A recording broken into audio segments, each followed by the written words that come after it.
तो आज अपन ले रहे हैं ज्योमेट्रिक क्या होती है और ज्योमेट्रिक प्रोग्रेशन की डेफिनेशन क्या है और इसका क्या यूज है। तो बच्चों आज अपना पार्ट है क्या, सीक्वेंस एंड सीरीज के अंदर पार्ट नंबर 2, जो आपके 11th क्लास में तो हो गया होगा, 12th class Zeeman NDA and all competition सभी के अंदर इसका यूज होगा बच्चों। जैसा कि अपने पहले लिए सीक्वेंस, आज चल रहा अपने पास ज्योमेट्रिक प्रोग्रेशन। क्या है ज्योमेट्रिक प्रोग्रेशन और शॉर्टकट में क्या कहते हैं बच्चों? तो ज्योमेट्रिक प्रोग्रेशन इसको शॉर्टकट में बोलते हैं जीपी। क्या रीड करते हैं? जीपी।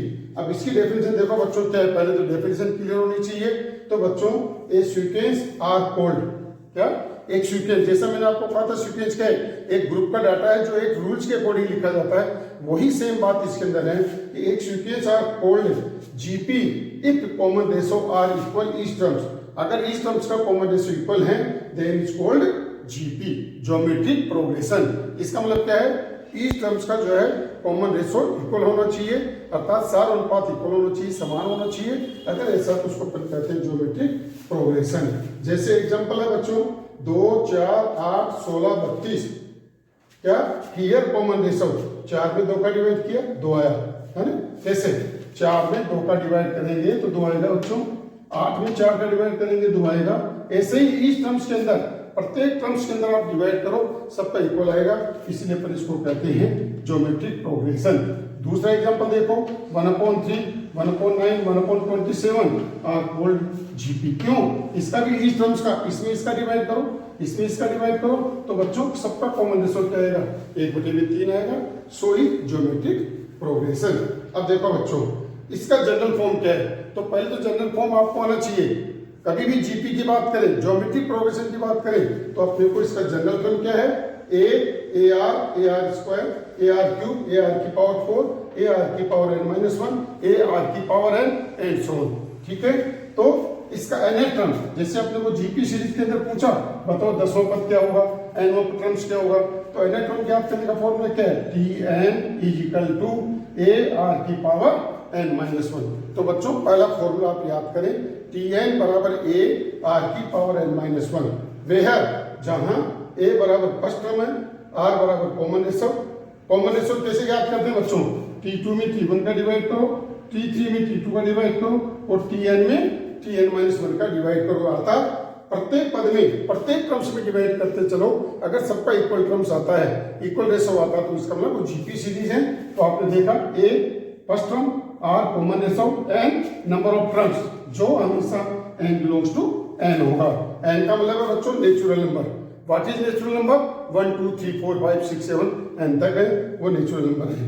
नंबर 4 था बच्चों Tn last term. Last term का मतलब है अंतिम पद। जैसे अपन इसमें ज्ञात करें 20वां पद क्या होगा, 25वां टर्म्स क्या होगा, ये कहलाता है nth टर्म। तो इसमें 4 अननोन नंबर है बच्चों, 1 2 3 और 4। कोई से भी 3 कंडीशन देकर अपने को चौथी कंडीशन पूछ सकता है बच्चों। इसका मतलब इस क्वेश्चन के अंदर, इस फॉर्मूले में 4 टाइप के क्वेश्चन बनेंगे।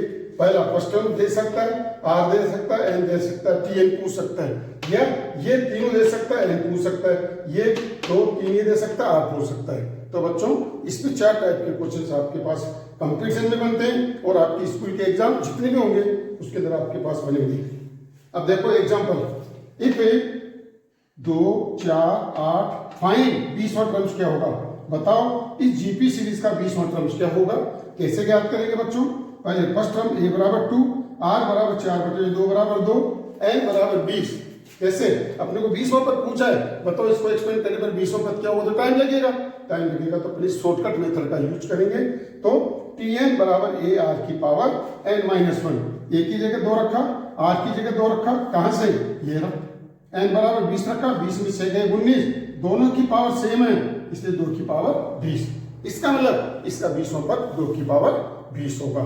इस तरह से अपन इसका यूज करते हैं। सेकेंड एग्जांपल देखिए बच्चों, विच टर्म ऑफ सीक्वेंस, इस सीरीज के अंदर कौन सा पद 128 होगा। इसका मतलब लास्ट टर्म दे दिया, फर्स्ट टर्म दे दिया, कॉमन रेशो दे दिया, एन पूछा गया है, ये एन ही पूछा गया। तो a बराबर 2, एन अपने को फाइंड आउट करना है, Tn बराबर 128, r बराबर इसका इसमें डिवाइड किया √2 आया, तो Tn बराबर क्या होता है, ए आर की पावर n-1। 128 बराबर 2 इंटू √2 की पावर n-1, n-1 ये है बच्चों। अब देखो क्या लिखूं मैं, 2 से 128 कैंसिल होगा, 64 आएगा, 64 बराबर 2। इसकी मतलब रूट है, रूट का मतलब है 1/2। आपको पता है रूट का मतलब क्या होता है, 2 की पावर 1/2।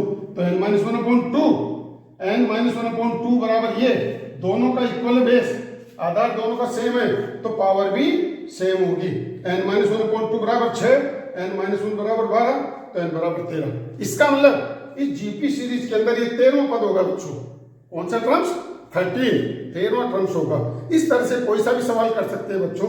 तो आपने देखा nth टर्म कैसे ज्ञात करते हैं, और इसमें कोई भी एक चीज पूछ देता है तो उसकी वैल्यू कैसे फाइंड आउट करते हैं।